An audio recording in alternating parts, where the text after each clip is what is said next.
don't like her feel another way. This statement changed nothing, but the more you talk, this is why the show is going away. Bye-bye. So anyone that's doing a podcast and talking about how here's the future of RHONJ, they're either delusional, paid by Jim and Teresa, or just paid by Jim and Teresa, because it is going away. Bye-bye to RHONJ as we know it. Period. The end. Yeah, I'm seeing a lot of people making up scenarios on how Melissa Gorga's going to lose her income. Save this tweet, they said. Then I see other people saying Margaret's done. Everyone, like, it, that camp just keeps pushing bullshit after bullshit down our throats, seeing who will take it. And sometimes I think they just do this shit to distract from, like right now we just had that statement drop. Didn't go over so well, you know? No, she shot herself in the foot, and here comes her little soldiers tweeting the craziest shit. It's like, are you making it up, or do you really believe this delusion? I agree. And like, I could be wrong, but look, everyone might lose their job. But to me, it seems to me like, and I say this in the show coming up, like Margaret and Melissa have, I think they've been there for the whole season. Like, I think mentally they're not dumb. So I think they kind of understand they might lose their jobs. And I just don't think they want that, but I also think they just don't care now because they seem carefree. I mean, Margaret is chopping down a tree with Melissa, which is obviously tree as in Teresa, and they just don't care. To me, Teresa seems to be running scared. And that's not taking aside. That's just how I'm observing it.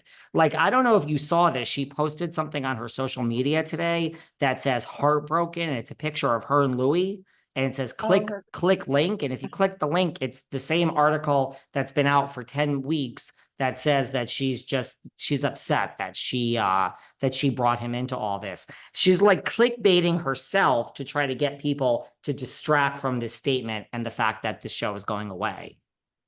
Yeah, they're at the point of no return. These people have fully lost control, and they have spiraled. Everything her fans are pushing,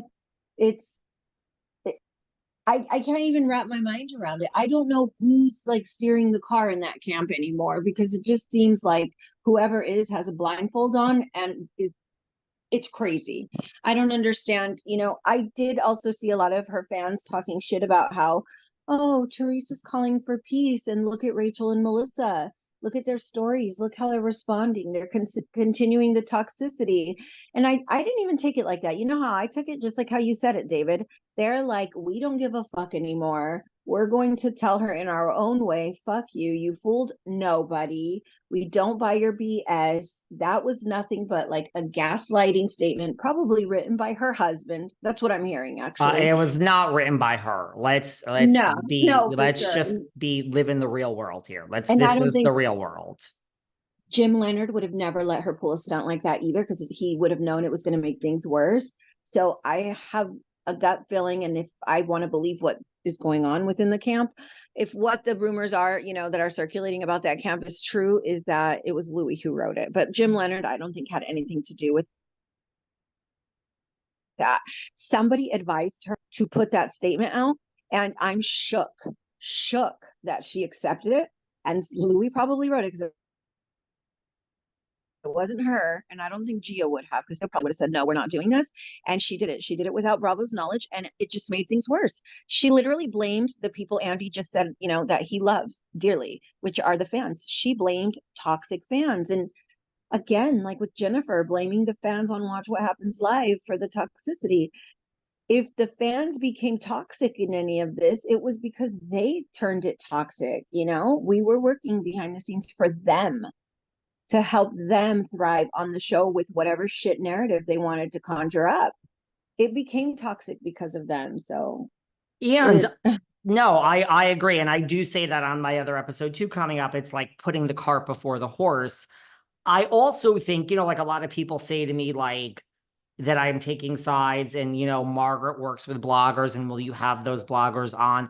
By the way, we're calling all Margaret bloggers, whoever was working with Margaret, call me. No one's calling. Like, it's Yeah, not like I'm here funneling and saying like, and by the way, we don't just bring anyone on. We vet things here behind the yes. velvet rope. But like, there ain't no. I'm sure Margaret was up to plenty. Everyone says to have those bloggers on. Where are they? I've been Where asking for are them they? for a whole season. Is anyone listening that was working with Margaret to do devious stuff towards Teresa? Call me, please. Exactly. Just like recently, I Call think it was me. yesterday, just like yesterday, Jennifer Aiden was in regards to Melissa's statement. Because Melissa and Rachel both not tweeted, sorry, they both shared on Instagram stories in response to Teresa's, or not yesterday, the day before.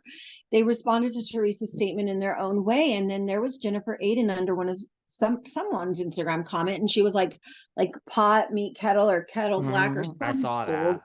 some bullshit. And it's like, okay, Jennifer Aiden, you want to say that about Melissa Gorga, but I would like to see one blogger around here bring me receipts to show that Melissa Gorga was the one making things toxic in regards to giving bloggers screeners to weaponize them against the cast, in regards to sabotaging a business for the sake of a storyline, in regards to doing half of the shit they had me doing.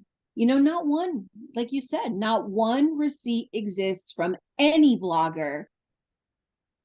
I don't know why they wouldn't call It's me. It's crazy. really, this is a real invitation. If you are listening, please call. You know how Yeah. to DM. Like the phone lines are open.